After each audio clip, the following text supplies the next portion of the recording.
tahun lamanya, jauh sebelum ditemukannya obat-obatan modern, masyarakat seringkali menggunakan obat tradisional untuk menyembuhkan penyakit. Biasanya obat tradisional ini berasal dari tumbuh-tumbuhan alami atau bahan-bahan kebutuhan rumah tangga yang bisa ditemukan dengan mudah. Meski kini pertumbuhan dan ilmu pengetahuan modern telah menyediakan berbagai macam jenis obat-obatan yang jauh lebih praktis, namun masih banyak obat-obatan tradisional yang tetap bertahan dan digunakan. Ada fakta yang mengungkapkan bahwa benar obat tradisional ini mampu menyembuhkan atau meringankan gejala penyakit. Tapi ada pula yang hanya mitos saja.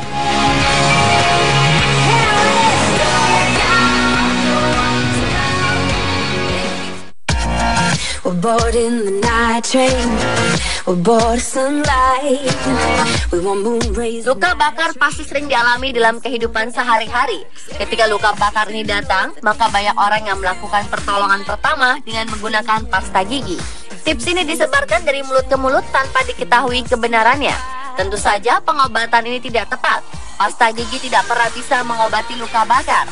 Ini adalah cara salah yang justru membuat luka makin parah. Berbagai kandungan zat di dalamnya seperti pemutih dan pewarna justru malah bisa memperparah luka dan memicu timbulnya infeksi. Mengolesi pasta gigi atau bahkan mentega pada luka bakar juga bisa menutupi kulit dan menghambat cairan yang akan keluar dari dalam tubuh yang akhirnya menghambat proses penyembuhan.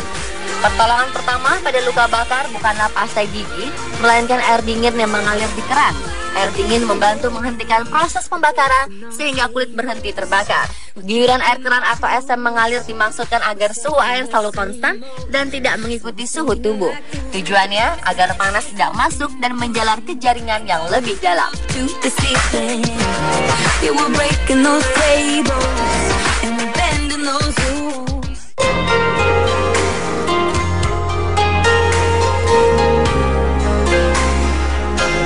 Ketika demam datang pada anak-anak, orang tua seringkali membalurkan bawang merah pada tubuh mereka. Ini memang telah menjadi resep warisan dari zaman dahulu kala. Faktanya memang benar, bawang merah bersifat melebarkan pembuluh darah sehingga menurunkan suhu tubuh. Tapi patut diwaspadai juga, bawang merah bersifat iritatif bagi kulit sehingga pada beberapa anak akan timbul kelainan di kulit seperti luka bakar ringan.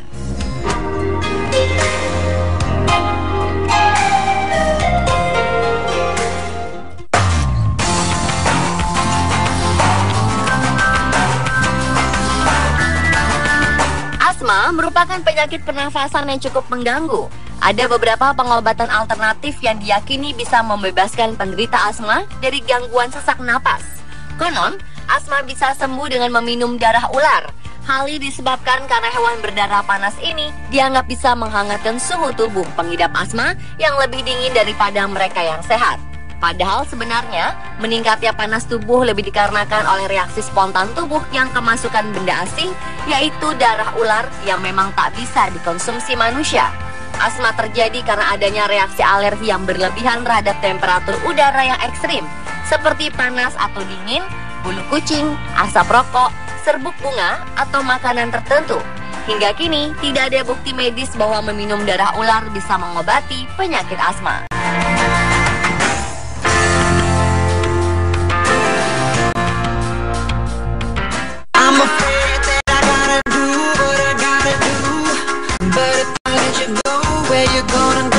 Selain darah ular, kabarnya tokek juga mampu berkhasiat untuk menyembuhkan asma dan penyakit lainnya. Saking populernya, satu ekor tokek bisa dihargai hingga jutaan rupiah. Selain asma, reptil ini diyakini masyarakat dapat menyembuhkan penyakit gatal pada kulit. Selain daging, darah, dan empedu tokek juga diyakini bisa menjadi obat. Tak hanya itu, kabarnya ternyata tokek juga berfungsi dapat mengobati AIDS yang terletak pada lidahnya. Belum cukup sampai di situ, khasiat tokek pun digunakan dalam pengobatan tradisional Cina yang memiliki efek anti-tumor. Tokek efektif dimanfaatkan untuk menghilangkan tumor ganas, terutama tumor di bagian sistem pencernaan yang dijadikan sebagai alternatif pengobatan, yaitu operasi, radioterapi, dan kemoterapi. Pangkal ekornya juga diyakini memiliki kemampuan regenerasi sel yang dipercaya bermanfaat untuk memulihkan tenaga dan mengganti sel tubuh yang rusak setelah sakit atau yang terutama dapat segera mengembalikan fungsi vitalitas pria setelah beraktivitas. Tak hanya di Indonesia saja, wabah tokek sebagai obat tradisional ini bahkan melanda negara-negara di Asia Tenggara.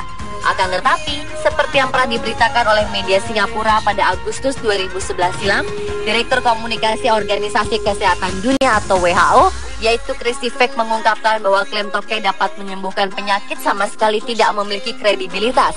Dan desas-desus bahwa reptil itu dapat membantu meringankan penyakit AIDS tidak benar.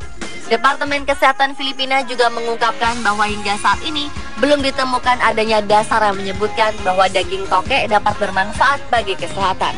Selain itu dijelaskan lebih lanjut bahwa mengkonsumsi daging tokek bahkan malah dapat mengancam kesehatan penderita asma dikarenakan belum diketahui secara jelas apakah daging tokek aman bagi kesehatan atau tidak. Perburuan tokek untuk memenuhi permintaan pasar akibat mitos yang beredar bukan hanya akan mengurangi populasi tokek secara besar-besaran, tapi menimbulkan efek yang merusak bagi lingkungan.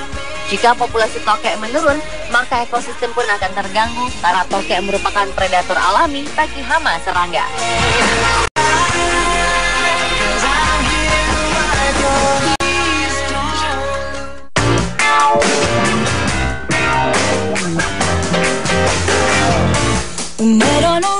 Berikutnya adalah kerokan yang dapat mengobati masuk angin.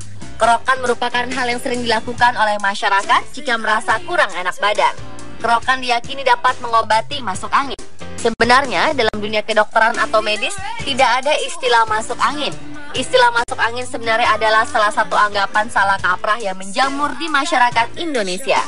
Masyarakat sering mendiagnosa sendiri gejala-gejala yang timbul pada dirinya, seperti perut kembung, muntah-muntah, dan disertai pusing, maka masyarakat akan mendiagnosa bahwa dirinya sedang terkena masuk angin. Padahal dalam dunia medis, gejala tersebut bukan dinamakan sebagai gejala masuk angin, melainkan dapat dinamakan sebagai gejala flu maupun penyakit lain. Kerokan sendiri tidak menimbulkan efek penyembuhan, tapi hanya membuat tubuh merasa lebih nyaman. Ini karena biasanya saat dikerok, penderita juga dibaluri dengan minyak kayu putih atau balsam, sehingga tubuh menjadi hangat dan rileks. Ketika kerokan, pinggiran logam mata uang menekan permukaan kulit yang memiliki efek seperti pemijatan. Hal ini yang membuat rasa nyeri dan pegal berlangsung hilang jika disertai dengan istirahat yang cukup. Tentu saja kerokan harus dilakukan dengan benar dan tidak melakukan penekanan berlebihan. Konon, warna merah yang ditimbulkan pada kulit setelah kerokan menandakan banyaknya angin yang masuk secara berlebihan. Namun itu salah. Warna merah pada kulit merupakan pertanda pembuluh darah halus atau kapiler di bawah permukaan kulit pecah sehingga timbul jejak di tempat yang dikerok. Jadi merah pada kerokan tidak hanya timbul pada orang yang sakit, namun yang sehat pun juga bisa. Kerokan memang tidak berbahaya, asalkan tidak menjadi kebutuhan primer. Jika dilakukan dengan cara yang tidak tepat, kerokan justru bisa memberikan dampak negatif. Antara lain, menyebabkan kontraksi dini pada ibu hamil dan juga mempermudah virus dan bakteri masuk ke dalam tubuh.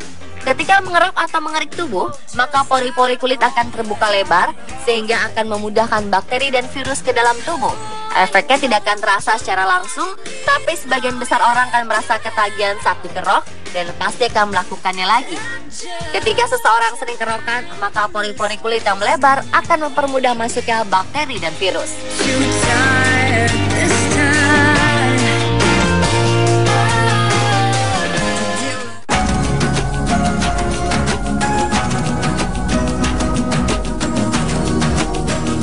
Air perasan jeruk nipis dan kecap merupakan obat tradisional yang dipercaya turun-menurun bisa menyembuhkan batuk. Dua campuran ini merupakan resep herbal andalan bagi banyak orang.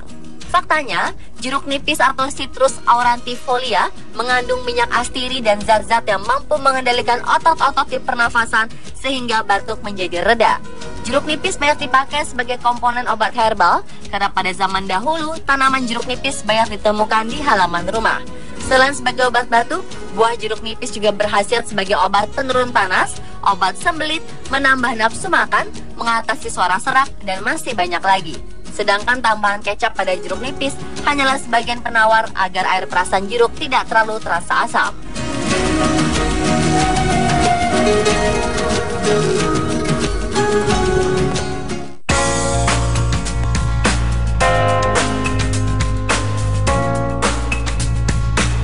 Daun sirih dipercaya mampu menghentikan pendarahan saat mimisan.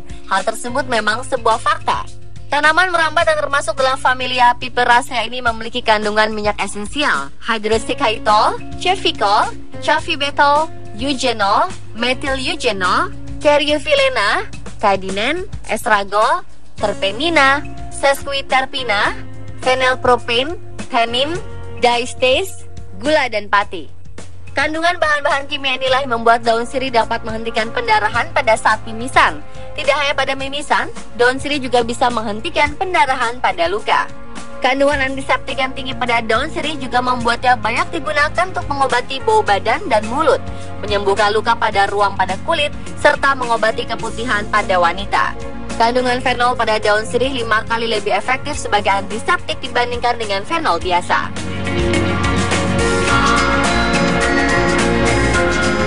Pemirsa, itulah fakta dan mitos obat tradisional versi on the spot.